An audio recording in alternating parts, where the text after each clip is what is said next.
আসসালামু আলাইকুম, ওয়েলকাম সবাইকে আয়েশাস কুকিং হাউজে।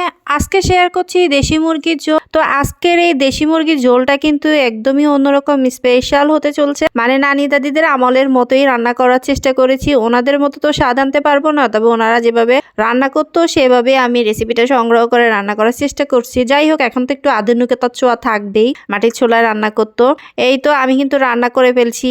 আর লুকটা দেখেন, রান্না শেষের লুকটা একদম গরম গরম হাঁড়ি থেকে কিন্তু তুলে নিচ্ছি। আর দেরি করব না, রেসিপিটা আপনাদের সঙ্গে শেয়ার করব। আর দেশি মুরগি রান্না করার জন্য আমি একদম নিজেদের ফার্মের দেশি মুরগিটাই নিয়ে নিয়েছি। তো এখানে আমি লবণ, হলুদ, মরিচ আর যতটুকু নেবেন ততটুকু আপনি পরিমাপ বুঝে দিয়ে দিবেন। আমি একটা মুরগি নিয়েছি এখানে। তো এগুলোকে রেগুলার কাট করে নিয়েছি। আর এখানে লবণ, হলুদ, মরিচ দিয়ে মেখে নিয়েছি।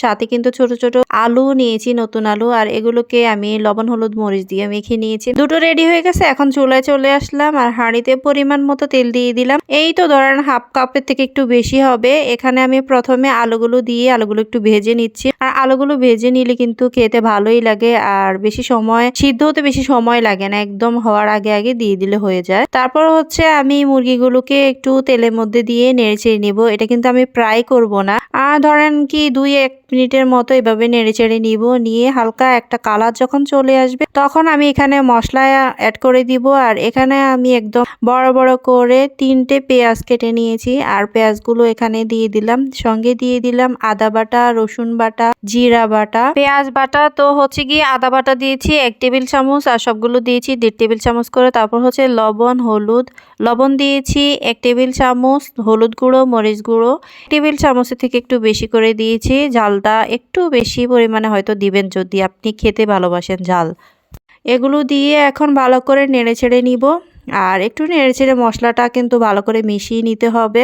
আর এটা কিন্তু আমরা নর্মালি জানি যে দেশি মুরগি রান্না করতে গেলে যে কোনো জিনিস কষানো থেকে অনেকটা কিন্তু টেস্ট আসে। আর এই কষানোর মধ্যে অর্ধেকটা কিন্তু হয়ে যায়। তো আমি সেরকম ভাবে অনেক সুন্দর করে নেড়ে ছেড়ে মিশিয়ে নিয়েছি মশলা। এরপর ঢাকনা দিয়ে আমি 5 মিনিটের মতো মিডিয়াম হিটে এভাবেই রেখেছি। পানি ইউজ করি নাই, যাতে করে মশলাগুলো মাংসের ভিতরে ঢুকে যাবে আর খুব সুন্দর গ্রেভি হবে।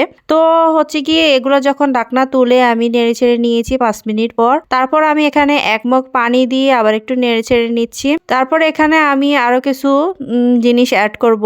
সেটা হচ্ছে কি এখানে আমি 2টো টমেটো বড় বড় ফালি করে কেটে নিয়েছি। তো সেগুলো এখন উপর দিয়ে ছড়িয়ে দিব। তারপর এখানে আমি দিয়ে দিব 2টো রসুন। আস্ত রসুন তো অনেকেরই খেতে ভালো লাগে, আমারও ভালো লাগে। তো যাদের যাদের ভালো লাগে তারা অবশ্যই দিবেন, না ভালো লাগলে স্কিপ করবেন। এরপর হচ্ছে ঢাকনা দিয়ে এভাবে না নেড়ে একদম 10 মিনিট এভাবে রেখে দিয়েছি মিডিয়াম হিটে।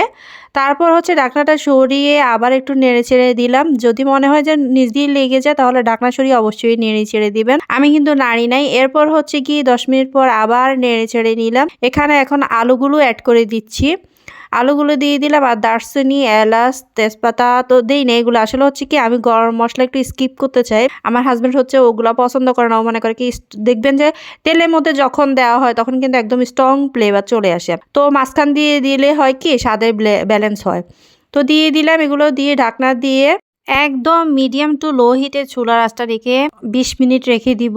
তারপর হচ্ছে যে নিবু নিবু আগুনে একদম হচ্ছে গিয়ে মাংসটা খুব সুন্দরভাবে সিদ্ধ হয়ে যাবে। আর ঝোলটা একদম মাখো মাখো হয়ে যাবে, ঝোল ঝোলও থাকবে, একদম শুকিয়েও যাবে না। তো উঠানোর আগে আমি কিন্তু গরম মশলা গুঁড়ো, তারপর হচ্ছে জিরা গুঁড়ো দিয়ে দিলাম। 1 চা চামচ করে দিয়েছি গরম মশলা গুঁড়ো। আর জিরা গুঁড়ো 1 টেবিল চামচ দিয়েছি। সঙ্গে কাঁচা মরিচটা দিয়ে দিলাম। এটা না দিলে মনে হয় যে একদমই ভালো লাগবে না, এটা অবশ্যই দিবেন।